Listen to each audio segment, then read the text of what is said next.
Hey traders, it's Danielle. Welcome to the free Fibonacci video for December 12th, 2018. As you can see, Carolyn is still on vacation, so that means you get me for one more week. So what's the setup for today? Well, today I'm going to be talking about the consumer staples sector. So that's going to be XLP. And then also I like a couple different stocks within that sector. So first of all, consumer staples typically does well during a market downturn. Of course, the past 2 months we have been seeing a downtrending market in NASDAQ, S&P, and the Dow. And so that has led me to look for other sectors that have relative strength. That brings me to the consumer staples sector. So looking at the chart of XLP, I have a cluster on the daily chart, which just today has triggered for a long on the 30-minute chart. So that means it's now good for a swing trade. It just triggered right around market close, so I think it's still good for an entry tomorrow, especially on a pullback. And I also like a couple of the different stocks within that sector.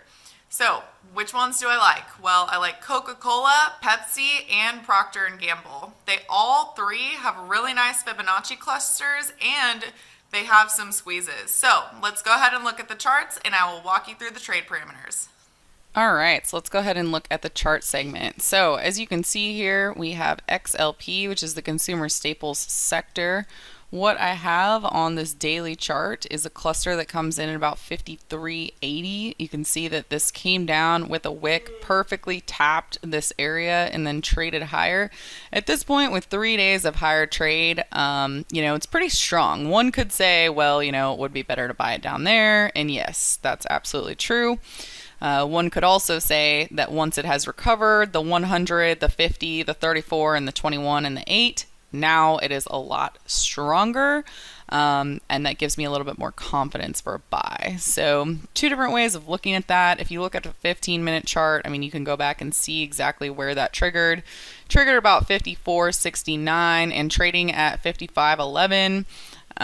That is pretty close for me. I think it's close enough to say that that's good for an entry, and a little bit of a pullback would be even better. So I do like XLP for a long-term buy. I also like it. I like options on XLP, but because there's not a squeeze, I would really just buy the overall ETF. Now, what I do like inside of XLP is Coca-Cola.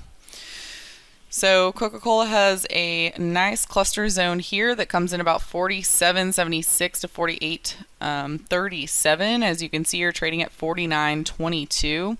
So pretty close to where that cluster zone comes in, and I was starting to get some ready and fire buy signals, and then the market kind of dumped into the end of the day. So those went away, but that might enable us to get a better entry tomorrow. So I did go ahead and take an entry on this one, but I would like to add to it on a further pullback, which is what I think that we're getting. So if you look at it on a lower time frame chart, you can see the pauses that you've had at the 786 retracement levels, and you're really just pulling back, giving you a better entry. The next one that I like is Pepsi. So Pepsi was actually a little bit stronger than Coke today. Pepsi also has squeezes across multiple time frames, so I really like to combine Carolyn's work with the squeeze so that I can get an explosive movement. And Pepsi has a really nice cluster zone around 115. So I have a target of 124. You're trading at 117, so a little bit of a pullback would be great. But I also think that the entry is pretty good there as well. The next one is going to be Procter & Gamble. And you can see that there's a cluster zone right around 91 with the target at 96. It's trading at 94, so that one could use a little bit more of a pullback. But really, it's just about defining your risk, knowing where your stop losses are, knowing where your targets are. You can see that a little bit better on a lower time frame chart. But overall, if you look at this and say, all right, well, where could I get a pullback in it? You can look for like a 50% retrace, which would come in at about 92, 93. So, that would be a good spot right there to look to get in that and trade it up to about 96. So thank you so much for joining me on this free video, and I'll see you in the next episode.